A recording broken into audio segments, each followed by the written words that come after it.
that last walk I took from my office to my car, I felt like I was walking on clouds because now I was leaving that for good. So it is absolutely possible.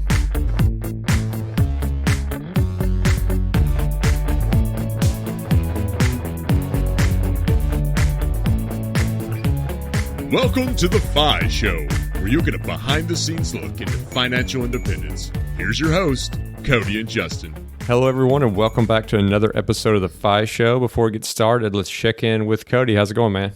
Hey, what's going on, Justin? So this was actually a kind of eventful weekend, or eventful week, I should say. So for the past year, we've been trying to get this deck done. The deck that we had before was just falling apart. Finally got a buddy of mine to come in as a contractor, build this thing up. It looks awesome. Super excited about that. Had a really fun dinner date on the water back on Friday.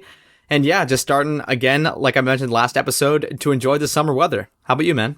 I've actually had a pretty awesome week the last week. We left Boston last Wednesday and hit the road, and we're about a third of the way through a 6,000-mile journey that we're going to take in my little camper van. So currently we've been hopping around just west of Denver, out in like Rocky Mountain National Park, Estes Park, some of those areas, just checking out the mountain range. My mom and niece flew out. It was my niece's first time to ever actually fly anywhere, and also to obviously get to see the Rocky Mountains. So it's been really fun getting to show them around, and I miss Colorado a ton. So it's just been great really running the camper van, through its paces and getting to see what it's like actually living on the road.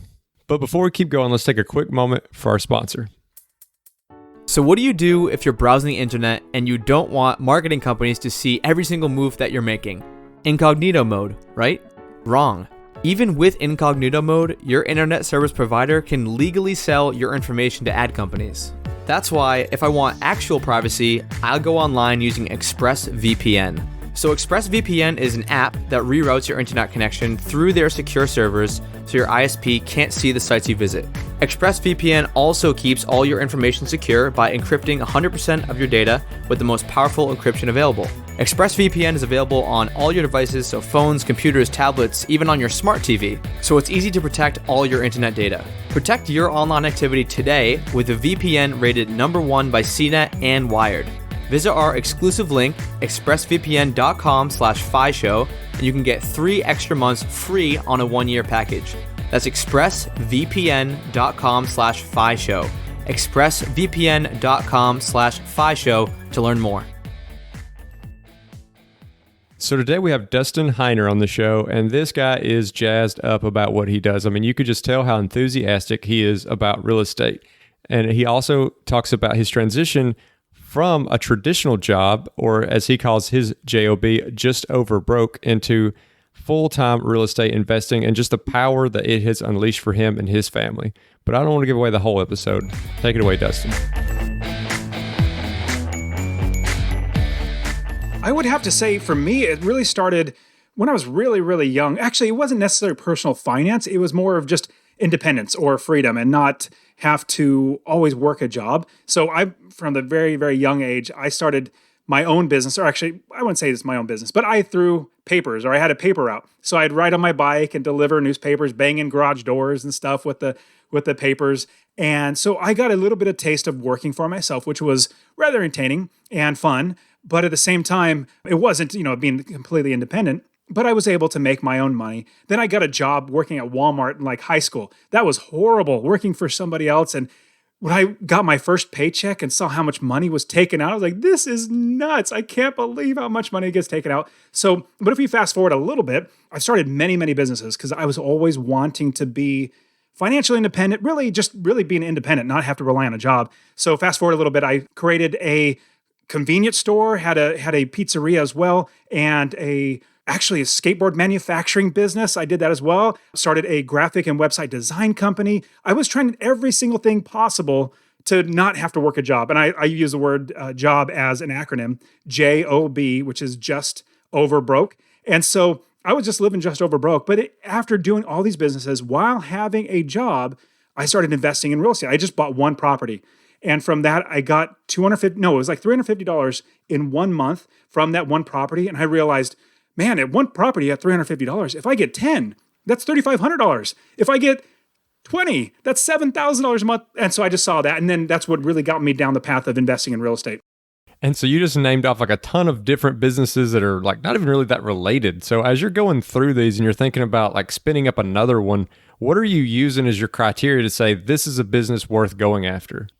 So at the beginning, it was really whatever comes across my path, whatever came across my path, let me go ahead and do it. I had a friend that was really big into skateboards and manufacturing them. And I said, let's team up. Let's start building skateboards together. And so that was an opportunity that came in front of me. Another one was the internet and creating websites. So just opportunities as they came up, I was like, let me just run with it.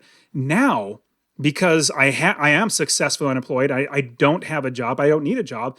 Opportunities come, but I need now to pick the businesses that I create. And so if I were to go back and give myself any advice, it would be finding passive income type of businesses where you work one time, you get paid over and over again. So now my criteria, because like you said, Justin, I definitely there was like a bunch of different things that didn't really relate to each other. I just was taking opportunities. Now, every business that I start, I look for how I can create it so that it's passive income where I only work one time and I either hire other people to do the work or I have systems in place that work for me. And so all the businesses that I now create all revolve around working one time and getting paid over and over again. So on the same thread of building businesses, I think one of the most important thing that happens when you build a business is the new skills you acquire. Like regardless of the money, regardless of the passive income and the freedom, the skills you acquire, one, just makes you feel great about yourself. You're like, hey, I did this. I learned this new skill. I challenged myself. And two, now you have this skill that kind of is another asset on your tool belt. Could you talk about as you're going through the process of developing these new businesses and learning these new skills, what types of things were helping you learn those skills? Was it mentors? Was it courses? Was it just going in and trying and failing a bunch of times? So I'm really frugal. And it's really hard for me now, even though I paid a stupid amount of money to college and university to just get a piece of paper, even though I paid a lot of money in that, paying for a mentor or courses was not something that I did just because I was like, I could figure it out. Let me just go ahead and figure it out. But in hindsight now, looking back, I realized how much money I spent in doing things the wrong way. Now, I did learn and I did start doing things right, but it cost me a lot in the end. Almost as if I did actually more than if I, hired a mentor or got a mentor or hired a coach or something like that. But the things that I did was I literally just did it. And if it worked, I kept it in the business or in my brain to continue to move forward. And if it didn't work, I ripped it out. And I'll tell you, as I failed more, my businesses got better because I realized what didn't work. Now, the things that did work, for some reason, and it might be a lot of people, but it didn't really stick in my brain as much as a failure. Like buying a rental property and not knowing that if the electricity, and this is something that literally has happened twice, like back to back, I was buying two properties at once, and I didn't know that if the electricity had been off for over a year, this was back in 2010, so there was a lot of properties that were vacant. If it had been off for over a year, I needed to have the entire building, the entire house, re-inspected by the city and then brought up to code. And so I found out that it wasn't knob and tube, but it was one right before that. It was an actual breaker. But anyways, I had to redo the entire electrical. And in redoing the entire electrical, that was $3,500 per house. That wasn't accounted for. Now I'm realizing if I would have had somebody that would actually show me that, hey, watch out for these sort of things, I would actually be much better. By not actually having a coach or a mentor or even getting a course. And right now on the internet, it's so much better. Right now, with prevalence of courses and coaching and everything because of the internet, it makes it so much easier to find. Back when I first started, and back in 2005, 2006, there really wasn't anything like this. Actually, I kind of take that back. There were like quote unquote real estate gurus this is the scenario that I went through. So I can't remember what time, but I was watching TV really late at night once, and there was this infomercial on, hey, we invest in real estate. We're coming to your area. We have a free seminar. You come and you learn everything about real estate. You're going to be an investor making millions and millions of dollars driving Ferraris. I'm like, well, shoot, let's do it. I'm going to go. So I went to that 1 hour seminar that was free. So high level, so nothing, just all hype and pumping you up. And then they said, okay, now you guys go in the back and you're basically going to give us $1,000 for a 2-day seminar. I'm like, you know what? $1,000, I got a credit card. Let me go ahead and do it. So I went back thinking, this $1,000 is going to give me everything that I needed to learn. So I went back there. It was all hype, like really high pressure, get in there. I went, paid $1,000. Then I went to that 2-day seminar. It was so high level overview of like literally everything. You could not take action steps on anything. But what they did at the very end, and they were sneaky, right in the middle of the seminar, they said, everybody, what's really going to help you with real estate is if you actually increase your credit limit on your credit cards. It'll help you X, Y, and Z, your credit score and everything. It was going to be great. But what happened was they got you to do that. Then the next day they said, now sign up for this $40,000 course on how to do rental properties. Like rental properties was $40,000. You have flipping is like $60,000. If you're doing wholesaling, that's $30,000. I said, if I had that money, I wouldn't give it to you. I'd just learn on my own. So all that to say, now there are so many great ways to learn. You don't have to spend or be suckered into spending $40,000 or $50,000. With nowadays, there's so many things online, so many people that just want to help, actually giving away for free. Just learn from them and then go from there. But the education is huge. You learn so much, but then you also learn what other people did wrong. I love sharing with what I did wrong because it helps people know that, hey, don't do this. Dustin did this and it screwed him up. So don't do that. Do it the right way. So one thing I wanted to ask before we got too far along was you mentioned like some of these things when you were young, having this entrepreneurial spirit, but then you just talked about how you spent way too much money on a college degree that doesn't sound like you really ended up using. So I'm curious, like, what made you make the decision to actually go to college? And then what made you make the decision to kind of give up on a traditional path and just to go straight entrepreneurship? I think it was because answering the question of why I went in, I was always told by my parents, go to college. Well, they said, don't go into debt. I wasn't really taught to save money, it's a bummer. I now have switched that now where I'm teaching my kids. They literally save 50% of every penny they get from birthdays or whatever. So they save 50%, 10% we give to charity or give to God. 20% goes to mommy to pay for responsibilities. So they know that, hey, we have to have responsibilities to pay for electricity, food, and all that sort of stuff. But 50% goes into savings.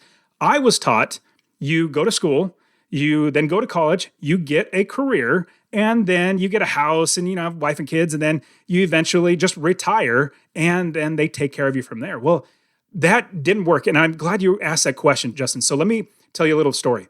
So I was working a county job, working for the county in California, doing IT work. And I'd been working there for like 10 years. I had good seniority. Everything was going really, really well. I just thought I was going to retire. Everything was going to be great. I did have other businesses, other side businesses that I was starting, like the skateboard manufacturing business and all that sort of stuff. But what really pushed me over the edge. So my wife and I, we have 4 kids. Well, when our 4th child had just been born, I went on paternity leave. That's where the dad goes home and stays with the wife and with the kids and helps out. Well, when I get back, I'm basically gone for a week. I get back and I'm working for a week. And on a Friday at 3:30 p.m., I get a call from my boss's secretary. So like the top dog, I get a call from the secretary on 3:30 on a Friday. I'm like, hello? And she says, Dustin, would you please come to the office? The boss needs to see you. And I said, sure. And I hung up the phone. And then I sat there thinking, why would they be calling? Why would my boss's boss, the top dog, need to see me? And so as I sit there a little longer, I started remembering that a couple weeks, maybe even months before I went on paternity leave, that there were some rumors or some rumblings going on. And it wasn't really anything substantial, that there might be layoffs, that there is not enough money to provide for the people. So I might have to do layoffs. And as I sit there, I realize, okay, I got to get up. So I start getting up and then I start to walk down the hallway and thinking about everything that I just had my 4th child, or my wife did. She's the amazing one. We just had our 4th kid. And as I'm walking down this hallway, my feet start to feel heavy, like they're almost in lead bricks. And walking down the hallway, I just get more and more nervous and more thoughtful about what's going to happen. So as I turn the corner and my boss's door is closed, the secretary says, Dustin, would you please have a seat? And sheepishly, she's looking at me, kind of like trying to grin, trying to like console me because she knows exactly what's going on. I have no clue. And her looking at me, consoling me, I start to think, uh-oh, am I actually going to get laid off? Like this is blindsiding me. I just had my 4th kid. So thoughts of, am I failure as a husband? Am I a failure as a father? How am I going to provide for my kids? Like even putting a roof over their head, let alone giving them food to eat. And then on top of that, all this career that I've been trying to build up, 10 years working here, is it going to be taken away? And as I sit there, my head starts to get really sweaty. My hands get all clammy and I get nervous. My heart starts pumping. Then opens the door to my boss's office. And out walks a lady with a piece of paper. She's noticeably distraught. She's noticeably thinking her whole world's rocked. She walks out. She's not necessarily crying, but I could tell something just happened. My boss says, Dustin, would you please come in? Well, I walk in and he hands me a piece of paper. Lo and behold, I actually get laid off after having so much seniority. And this is, remember, I'm working for the government. Who gets fired or who stops working for the government? Nobody does, but I did. And so with the most secure job ever, with the most seniority and everything, I got raises every time. My bosses loved me. I still got laid off. And as I'm walking back to my office, I realized two things. Number one, I absolutely needed to get a job to provide for my family. I needed to make money to provide food. And so I worked really, really hard. I got on the phone and started calling every single department. And praise the Lord, I was able within a week to get another job at the sheriff's office, doing the same exact work, same exact seniority, pay, everything, because I had really good reputation because I did really good work. So they picked me up right away. So I was really blessed there. But the second thing that I realized that I needed to do was to never, ever let this happen to me again. And that moment, I realized I am now going to change my perspective of what I put value in myself. And so usually when I got the question where somebody says, hey, Dustin, what do you do? I would normally say, well, I work IT. I do technology work at the government. That's what I would normally respond. From that point forward, I realized my value is not in my job, that just over broke job. My value is in, number one, myself, number two, my God, number three, my wife and my kids. And so what I decided to do was I changed what I would say. From now on, I realized that I was now a real estate investor. So whenever anybody would ask me, hey, Dustin, what do you do? I'm a real estate investor. Now, it might so happen that 100% of my pay comes from my job. That's my side job. I'm an investor. And so I started telling everybody that over and over again. And as I did that, I realized it's possible because I started buying one property after another.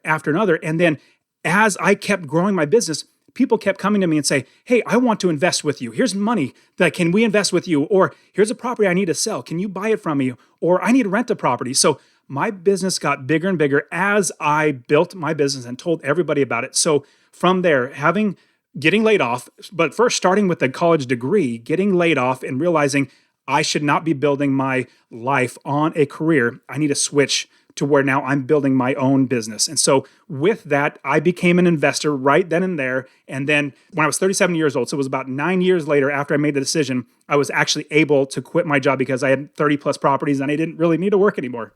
That is a perfect segue into my next question, Dustin. And you're someone who definitely doesn't like taking orders, not orders anyway, in the sense that things that don't add value. I got so many orders at my old job where I just kind of do something for a week and I would have no idea why I was doing it. And you're also someone who's super entrepreneurial, someone who really values their freedom.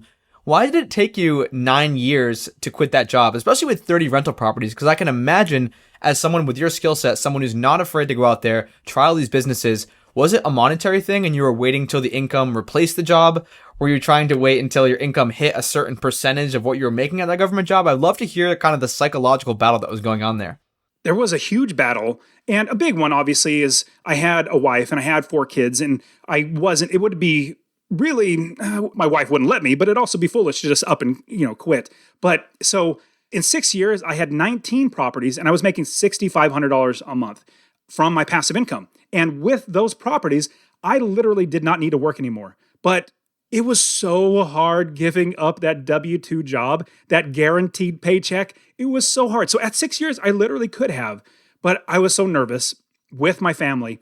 And then it took me another 2, almost 3 years. It was like 8.5 to almost into 9 years that I finally quit. It took me that long to realize not just my value is now in my investing as I'm an investor. Now I've realized that my boss, if it's the government or somebody owns a business, they're only paying me just enough to keep me working, but not so much that it takes money out of their pocket. And so for everybody listening to this, I want you, as well as myself, to realize that your value is not what somebody can pay you. Your value is internal inside of you. And so if you realize that whatever somebody is paying you, that's nowhere near what you are worth. And when I realized that, it was probably about year 8. And here's another thought. It took me like 6 months longer to actually quit my job because I was refinancing like 6 properties at a time at one time. And banks frown highly when you quit your job in the middle of a refinance. So I wouldn't be able to get that refinance. So I continued with the refinance as soon as that paperwork went through. I cashed out because I like the method where I buy the property, refinance it, and pull money out and buy another property. Once I got that cash in my bank, boss, we'll see ya, I'm done. So that's the whole process of me taking longer, because getting rid of that W-2 job, it's so reassuring every 2 weeks or whenever you're getting that paycheck. But what then? I realized my value is so much more than they can actually pay me. I realized that even though I was making $75,000 a year from my JOB, that just over broke job, I was losing money because the value that I can build into a business is so much more than they could ever pay me. Now I'm so excited. Now I make so much more money than they could ever pay me. That's actually what I was just about to ask, because I feel like that had to be a big part of it, is like, how much was your W-2 job bringing in? So you said $75,000. It sounded like your rental property passive income was about $80,000. Do you think there's a point where somebody's making enough in their W-2 job to where, maybe this discussion isn't as true to you? Like where, like let's say they're making $200,000 a year, or maybe they're just not sure that they would be successful if they tried to push themselves into a business. I guess what I'm trying to ask is like, what is the counter argument? Like what people maybe shouldn't consider quitting their W-2 and trying to go out and start their own business?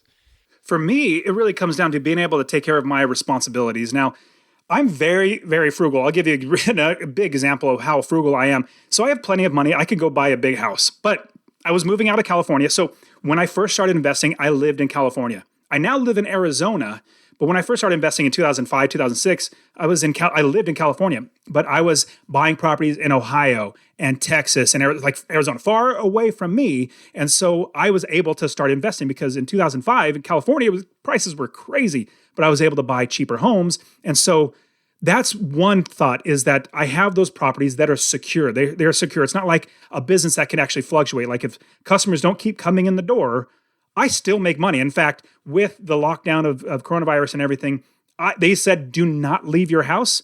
Well, I made so much money not leaving my house because my properties do the work. Now, the reason why I was talking about being frugal, when I lived in California, I had properties in different states, and Arizona is one we wanted to move to, and so we had a rental property. Well, at the time that I was quitting my job, I was thinking, you know what? I don't have a job. I'm location independent now. I can move wherever I want. And my in-laws, they literally live like 3 miles away from the house that I had as a rental. Tenants were moving out, and I was thinking, I don't have a job, or I don't need a job. I'm quitting, or I've already quit. Why don't we move into that? So our rental is 1,250 square feet, and I have my wife and my 4 kids. And so that hopefully shows that we're really frugal. But at the same time, we keep our expenses down. Like if I go spend a ton of money, it's only going to be things that we love. Like we only have one car because I stay at home, we homeschool, and my wife does the homeschooling. I have the easy job of making money. She has a hard job of homeschooling the kids. And so with that, we only need one car. So we only have one car. I was driving my 2007 Honda Odyssey until it literally broke, and then I had to buy another car. And thinking about buying a bigger house, yeah, I'd love to buy a bigger house, but if I did, right now the prices are pretty high. I'd rather wait until there's a correction to come down. So everything to say for every single person, and to answer what you're asking, Justin, like with somebody who's making maybe $200,000, my expenses were so low that even if my rents got cut in half, like half of the people paid, I was still going to be totally fine. And so that's my suggestion, is if anybody's going down the route of quitting their job, being successfully unemployed, if they're going to do that, you need to have not just your income and your expenses like separate, meaning don't just think, let me just cut my expenses. No, you also got to increase your income. But at the same time, you don't want to just keep increasing your income. You also need to be aware of your expenses and cutting them down. So that's my suggestion for anybody, is knowing that you have enough money coming in. Even if it got cut in half, your expenses are still going to be taken care of, so you don't have to go back and get another job. But just to clarify, these are passive income businesses. These are building some kind of thing that takes a lot of work up front. It's not like you could have an Uber driving job on the side, and then if all of a sudden you can't drive Uber anymore, then it goes to zero. So I just wanted to clarify that you're talking about specifically businesses that are passive income after X amount of work at the beginning, right? 100%. Yes, absolutely. So when I start any new area that I start investing, I build the business. So I find property managers. I basically do so much work in the beginning, but then I don't do any work because the properties do the work for me. And I'll give you an example. And the reason why it's passive income is because I have a business where other people do the work. So imagine this, and I will gladly buy a house from somebody who bought it as a rental property, didn't set up the business right, didn't do everything right, didn't account for all the expenses, and was losing money for 4 or 5 years. And they're like, man, I'm just done. I want to get out of this property. I'll buy it from you, but this is my price. This is how much I can buy it from. I've done that many times. and I get that property and it makes me money because I buy it right. Now, imagine like this. If you don't build the business first, it'd be equating to something like this. Now, everybody knows what a convenience store is. Imagine getting a location, basically a building, and you open the door and you put a candy bar box, a box of candy bars inside of that without doing anything else. You're not going to have a business. Same thing with real estate. So with the convenience store, you're going to do more than just put a box of candy bars. You're going to get the shelving units. They're called gondolas. You're going to get the countertops. You're going to get the fountain machines, the cold storage. You're going to get bank accounts, employees, cash registers. You're going to build the business first before you put any piece of inventory into the business. And so same thing with real estate, with rental properties. You build the entire business. You get property managers, you get contractors, you get inspectors, roofers, plumbers, handymen, wholesalers, so many other people. You get everybody else to do the work. And then once you have that business set up, then just like a candy bar is a piece of inventory, I view my houses, my 30 plus houses, not necessarily as candy bars, but they're inventory. So every single time I buy another property, it's another piece of inventory I'm putting into my business. From there, because the business is set up, just like what you said, Cody, being passive income, I literally work 30 minutes, not a day, not a week, 30 minutes a month. And the reason why is because I just get my statements from my property managers because I've already set the business up the way I want it to be, make sure everything's looking good, and then I put it away and I go travel with my family or do whatever I want. So yes, it's the passive income businesses that I love. And earlier when you were talking about getting into real estate, you were talking about how you were living in California where the prices were just too high, so you're investing in out of state, other places where they're cheaper. And like you said, I mean, a lot of markets, real estate's very high right now. And so people may not feel like they can afford to jump in the market that they live in. But I also know that people have a big mental hurdle on trying to invest in something that maybe they never even get to physically go see the property. They're definitely not there around it weekly, monthly, whatever it may be. So what advice do you have for people who are in a market where they can't afford to get into the real estate game, but they really want to? A big question right now, and that's a fantastic question, Justin, and there's so much in there that I wanted to a little bit of unpack. So I get a lot of questions from many, many people, like, is now the right time to invest? Should I wait? Like, should I wait until, a year or something where market comes down, or should I buy right now? And honestly, the answer is yes to both. Yes, you should buy right now, and yes, you should wait. And the reason why, and I'll unpack that a little bit more. So if you're buying the right properties in the right areas that make you a minimum, and this is what I teach all my students, making a minimum of $250 in passive income every single month. If you do that, you will be successful in the up, down, or sideways market. Remember, I started investing in 2005 and 2006 when it's going up. I bought those properties. I still own them. And on paper, they might have cut down in half, but I still made passive income. I was still able to feed my family every single month because all it comes down to is you add up all your expenses, you add up your income, the rent that you can make from that property. That difference there is your passive income. Now, the reason why I say now is a great time to invest is because if you're investing in certain areas, remember, I was in California in 2005. I couldn't invest there. I went to Ohio. I literally flew there. And of all the 30 plus properties that I've either owned or currently own, I've only seen one of them. And that was when I first got started because it was so hard. Like my wife said, you better fly out there, make sure of this, that, you better check out properties. But since then, because I built the business, because I know now how to do it, which it does take, it's basically a science. You do X, Y, and Z. You do all these steps. You can literally buy houses sight unseen, meaning you physically there, but you have number one, realtors. You have number two, property managers. You have inspectors. You have wholesalers. You have other people giving you information, putting that in your brain, disseminating that, and making wise decisions. Now, when you're talking about, investing very, very far away from you, that's the only way that you can do this successfully is if you build the business and you put in people inside that business that you trust, that communicate well, that'll take care of your properties like it's their own. And it takes time. It's a science. And so, like Cody said, it takes a lot of work up front to build this business. But once it's built, it's so much easier on you because you're able to continually put more inventory into a business you've already built. Now, thinking about where you should invest, there are places you should not invest, or at least my opinion, like Washington, D.C. That's a really, really expensive, or San Francisco, almost basically anywhere along the coastlines are pretty expensive. I personally start telling all my students, anywhere in the Midwest, getting down to the Southeast, like the Carolinas, down into Florida, there are some really good priced homes that you can buy for less. And the reason why, I also remember that when I said, is it the right time or should I wait? The answer is yes. The reason why for both of those, it's not the right time to buy a $300,000 house as a rental, even if you're making $150 to $200 a month. The reason why, if the market, and I'm saying if the market does crash and it comes down and it gets cut in half, you're potentially losing $150,000 on paper because you don't lose it until you sell it, but potentially $150,000. But if you buy a $80,000 house and that gets cut in half, that's only $40,000 that you're potentially losing if you had to fire sell it and get rid of it. Now, what my perspective is, if I'm buying a $300,000 house, I'd rather not. I'd rather buy $80,000 to $100,000 house that people will still absolutely rent because everybody needs a place to live. That's really what it comes down to. As long as you can find a property manager that can manage it, contractor that can fix it up, and somebody that can rent it or will rent it, you're going to be making money. Because what's great, what's super amazing is, so I do not pay my taxes. I don't pay my insurance. I don't pay my property manager. I don't pay for rehab. I don't pay any of that stuff.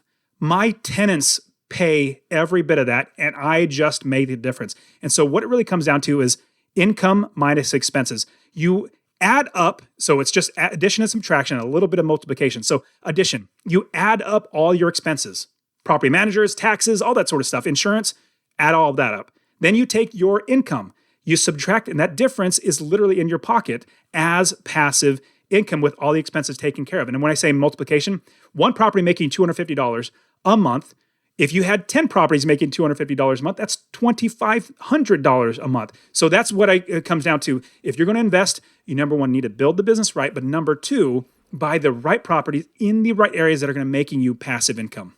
So talking about sourcing the properties for a second here, what are some of your strategies for that? Are you looking on the MLS? Are you looking on sites like Zillow and Trulia? Are you hitting up local groups that may be real estate specific? I'd love to hear, if you're thousands of miles away, how you're actually getting a solid gauge of whether or not this is a good investment property or not. So I'm going to say yes to all those. Every single way there is, I'm finding properties through Zillow. I have many realtors looking for properties for me. I find wholesalers, even from far away. I find wholesalers that send me deals. I love waking up in the morning, drinking my coffee, opening my email, and just looking at the laundry list of properties from every area of the country that I invest, wholesalers selling me deals. And I'm like, okay, no, hey, this one might be good. Let me look further into this one. And so every single way, I implement that into my business. So if I'm actively building in a certain city, I really hone in. Now, a big thing, like you asked, Cody, is you also need to know the market. So you might be able to see if a property is fantastic or not, but you would only know if it's fantastic if you know what the other properties are in the area. Like, it could be that a $50,000 house is terrific, but you wouldn't know that because you don't know what the price points are. It's kind of like if you're going to buy a car. You're going to look at every single car like it and see how much they normally go for, what the color, what the options are. You're going to do so much research before you actually buy the car. So when you actually buy the car, you're like, man, this is a good deal. Same exact thing with real estate is you need to know your area. Now, here's a big tip that I'm going to give everybody. It's common sense, but you need to drill this in your brain. If you're going to be investing somewhere that's nowhere near you, you need to have a quarterback. You need to have the number one person on your team that's going to watch your back. They're going to score for you, basically make money for you. They're also going to protect you by making sure that the properties are taken care of. You're getting the right tenants. That's your property manager. I mean, literally, your property manager, you should, and here's the tip, never ever buy a property that your property manager, again, this is common sense. If your property manager says it's not a good area, I won't manage it, don't buy a property. You don't want to take that risk that you're going to buy a property that somebody will not manage. And the reason why they won't manage it is because it's going to be hard to manage, possibly bad tenants or not paying tenants or crime. So the tip is definitely, if you're going to be doing any investing, have your property manager, who's your quarterback, tell you which property is good, which property is bad. You run everything through your property manager. So all the students that I have, that as I'm coaching them how to actually buy and find properties, every single time they come to me and say, hey, Dustin, is this a good property for me to buy? Would you buy it? My first question is, what does your property manager say about this property? And the reason why is I'm not the expert at all. They are the experts. They know the area. They know if it's a good property, if it's a good area, and all that sort of stuff. So if you're going to be investing out of state, you need to have so many people be in your eyes and ears so that you can put that in your brain to eventually figure out if it's the right property to go with. That's some awesome feedback and some awesome insights into exactly how that process works. And I know me and Cody had a few other kind of like questions we wanted to ask about your opinion on a certain topic. So one thing I wanted to ask was, because you just mentioned that maybe it's not the right time to buy like this really expensive house on some of these hot markets, like on the coastlines. What about people who say that you should never rent? Like you should always buy a home. What do you say to that if you're living like we do in Boston? So two sides of the coin there. Some people say never own, always rent, but you own things that you make money. There's somebody I'm thinking specifically of who says he never owns a house that he lives in. He just rents it out, but he owns properties that make him money. That's his desire. That's what he wants. What I love is to actually own the house. And the reason why is because I can utilize other people's money, the OPM, other people's money by refinancing. And I've done this literally dozens of times, refinancing even my personal home, pulling money out. And it might increase my mortgage payment by like $200, $300 by pulling out $40,000 or $50,000. But I'll buy 3 properties with that. And I'll make a passive income of like $700, maybe $1,000 a month. It pays the difference of that mortgage, and I make more money. And plus I have the property. So if you're thinking about should you rent or should you not, or should you own, it really comes down to each person, in my opinion. So if you're literally living in Boston and to buy a house, you're going to be paying astronomical prices, don't. Well, I'll give you an example also. So the house that I'm currently living in, it was a rental property of mine. I don't have a mortgage on it. And if I sold it, I would probably I could sell it for $285,000. So after expenses, I'd probably pocket $250,000. Me right now, I'm thinking, you know what? It might be a great idea to sell and rent for a little while because I know the market will correct. And here's the thing. Back in 2008, 2009, when there was the crash, the market has literally, the economy and the market has been going up for the last 12 years. And normal market cycles are about 7 to 8 years where there's up and then a down and up and a down. But it's been going up forever. Now we have this Corona stuff and it's kind of shaking up a little bit. But with the $2 trillion being pumped in, consumer sentiment's still pretty high. I don't think there's going to be a crash anytime soon or a correction. I'd say maybe in the next year or two. It very well could be. So to answer your question, Justin, if you should rent or you should own, there are absolute advantages to both. But what I'm actually looking at, if and when my house, because my house is nowhere near worth $300,000. Absolutely. Like I could build a great house for $300,000, and this is not the type of house that I would build. If I could sell for $300,000, pocket it, and rent $1,500, my goodness, if I rent until when it actually comes down, I can buy another house. So for everything, I take all those factors into play and figure out what's best for me and my family. But honestly, by this time next year, if the price gets above $300,000, I'm like, I'm selling. Like there's no reason it should be this high. I'm pocketing. I'm cashing out. No, I appreciate that answer because I think that's all I was looking for was basically some people feel guilty for renting, and we just wanted to kind of highlight that there probably are some very valid situations where renting is totally okay. I know I feel completely okay about it because, we pay $1,675 to rent this place, whereas it would probably cost me $600,000 to buy it, and it just doesn't make any sense. No, for me, I wouldn't. I'm right in your boat. And imagine buying a house to try to rent it to make money. You can't. $600,000, that mortgage payment's going to be what? At least $2,500, if not almost $3,000 a month. Shoot, that's rent. That's so much better. And so another topic you want to touch on, Dustin, and you have an article, the top 15 expensive mistakes real estate investors make. Obviously, we don't have to get into all 15, but I'd love if you could kind of just talk about some of those early mistakes. Because yes, it would be awesome if all of our listeners went and made smart real estate investing decisions. But the last thing we want is for someone to cash out their 401k and make a bunch of terrible decisions and screw their financial future. The main ones that you're going to want to watch out for, and there are a lot of mistakes that you can actually make as an investor.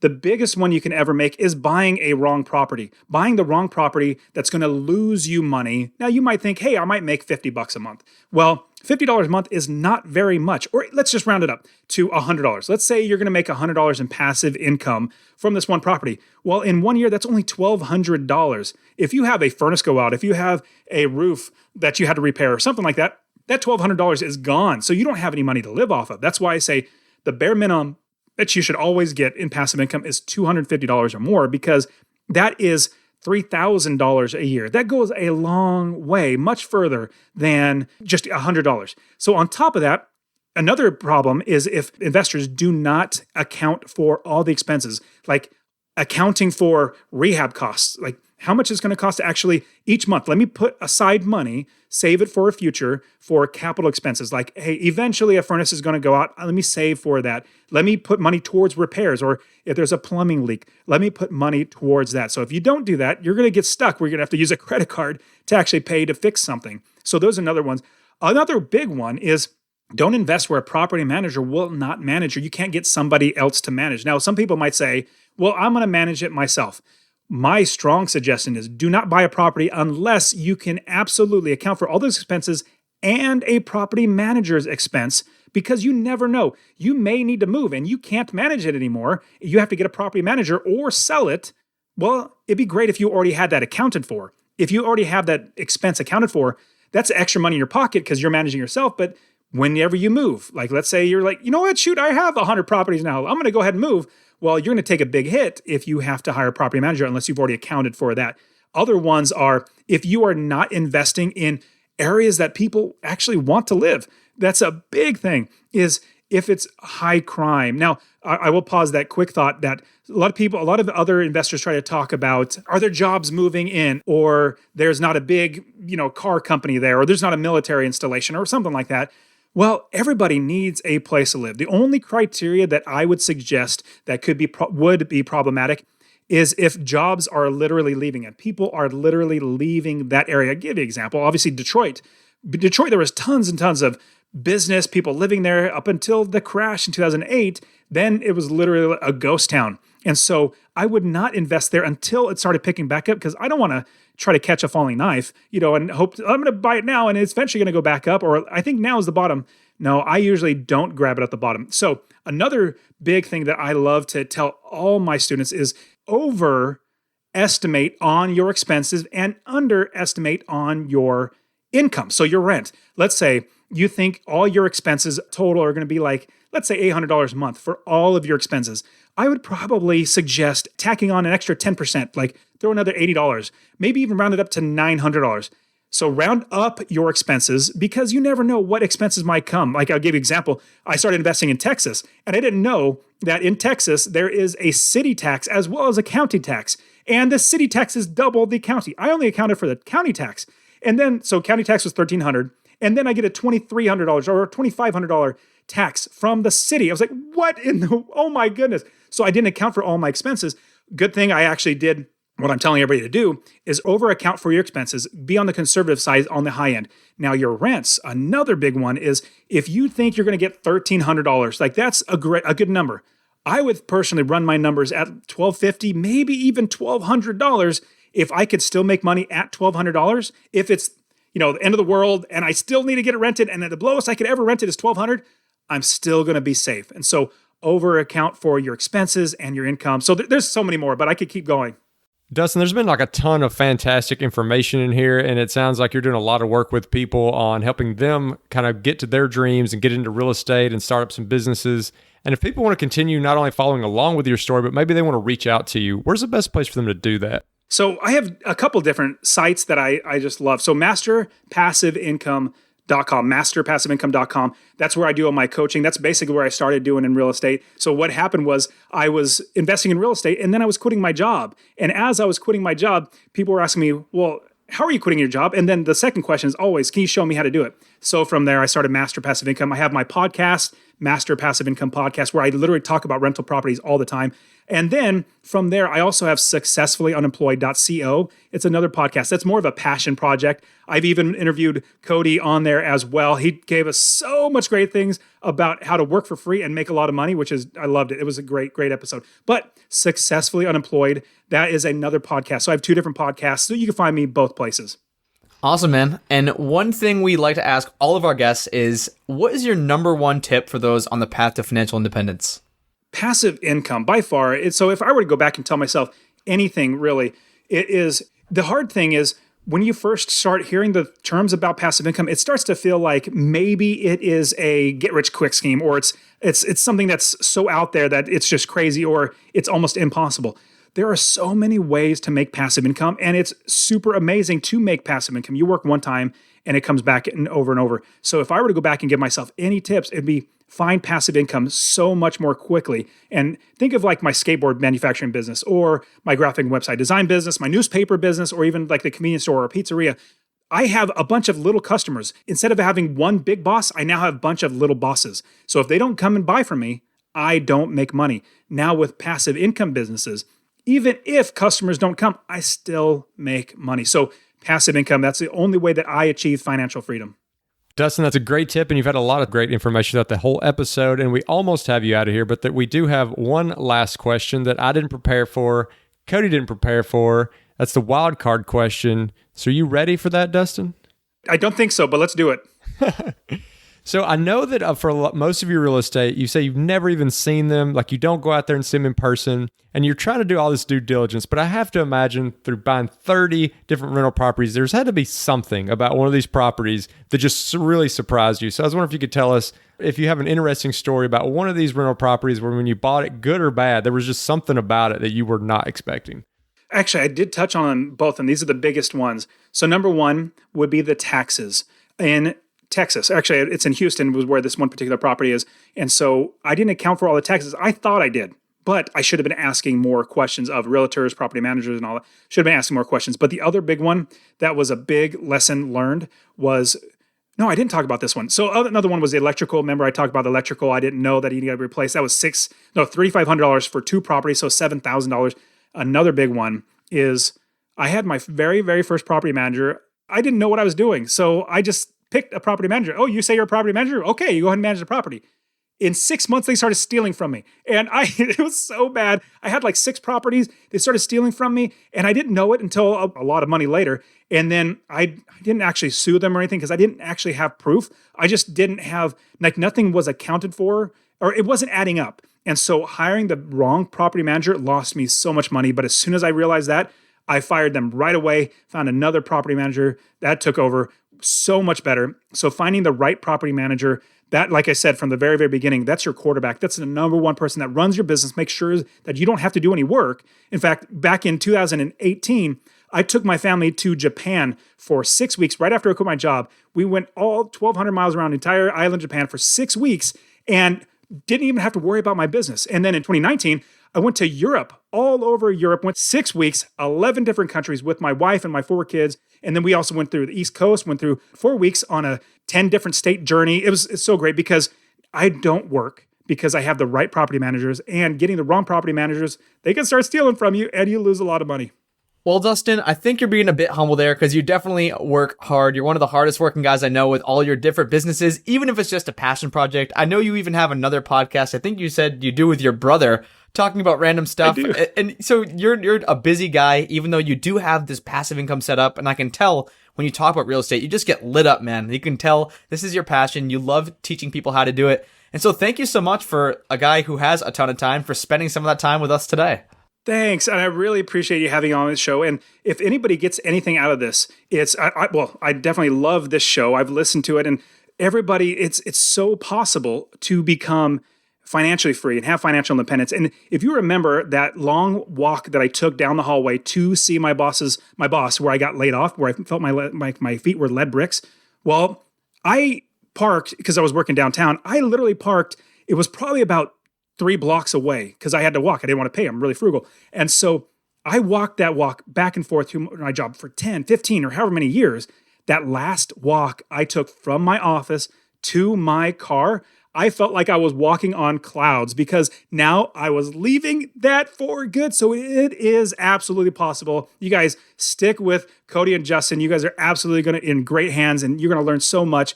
I love being financially free, and I'm looking forward to you being there as well. Man, Cody, it was fun definitely getting back into the real estate space again. What'd you think about the episode? Yeah, I always love talking real estate because we've had so many friends that have had such incredible outcomes from real estate, whether it's retiring at 27 and 28 or having 100 properties that are spitting out, millions of dollars a year, or Dustin, who has 30 properties whose expenses are more than covered because he's still living that super frugal life. And I loved how we could kind of dig in. Because Dustin is clearly a master of this trade. I mean, we definitely had to pick and pry to make sure we could get all the information that we wanted out of this episode, because this is a guy who's been doing this for so many years. And he gave us a lot of really good tactical advice. Like, number one, something I haven't really thought about before, but just like an easy math way to think about it is like, don't invest in a property if you're not going to have at least $250 of that passive net cash flow every single month. And it was just a nice round number that Dustin uses with his students and with his audience. And I thought it was an easy way to conceptualize, like, how much money am I actually going to be making if I pick up 10 investment properties, if I pick out 15 investment properties? And so Dustin's like, it's just some easy addition, subtraction, and multiplication. If you're getting $250 a month, at least, from all your properties, you have 10 properties, that's $2,500 a month. And so that's kind of what Dustin used as his proxy when he was going through his acquisition phase of like, okay, how many properties am I actually going to need if I'm using these parameters and these rules to hit this goal of financial independence? One of the things I really liked about the episode was how Dustin just had this untraditional view of traditional employment where, he talks about your job and how that a lot of times you're only getting paid what they can pay you without them losing out on earnings. So it's definitely not what you're worth or what you could be being paid. But at the same time, you can tell that like it's valid when people struggle with thinking about walking away from a traditional job, because Dustin himself had that. Like even after discovering real estate and that he was successful at it, it was another 9 years and 30 houses later before he actually stepped away from that traditional career. So even someone who as focused as Dustin is and who believes this as much as Dustin does, it was still hard for him to walk away. So that's just something that I don't want listeners, I think it's easy to kind of beat yourself up when you realize like, oh man, why am I not making all this money on all these houses? Why am I still working at this job that is not my true passion? It's tough to do the transition. I mean, hopefully this can be some inspiration, but definitely don't beat yourself up over it. Yeah, I think that's really important. It's like one step at a time, because a lot of times you don't even remember those little things that you did at the beginning. You don't remember the hours of combing through the MLS or Zillow or wherever to find that first investment property, or the 30 different people that you vetted to figure out who is going to be an awesome property manager.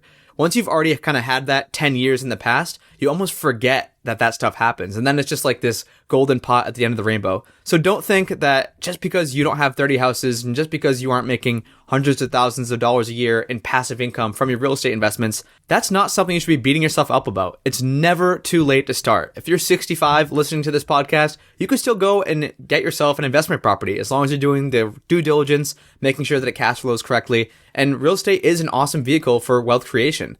That's another thing Dustin was talking about. Like real estate, yes, it does have its tax advantages. Yes, real estate is awesome because everyone needs a place to live. And there's just all these other inherent benefits to real estate that does give it some advantages over, say, stock and bond investing. And now it's time for the call to action. The call to action this week is for those people who may be still on the sidelines. And I know we've had similar call to actions before, but really when you're sitting there and you're struggling with getting into real estate, a lot of the times it's because maybe the area around you is just too expensive and it doesn't make sense. And that's a valid reason to be scared of.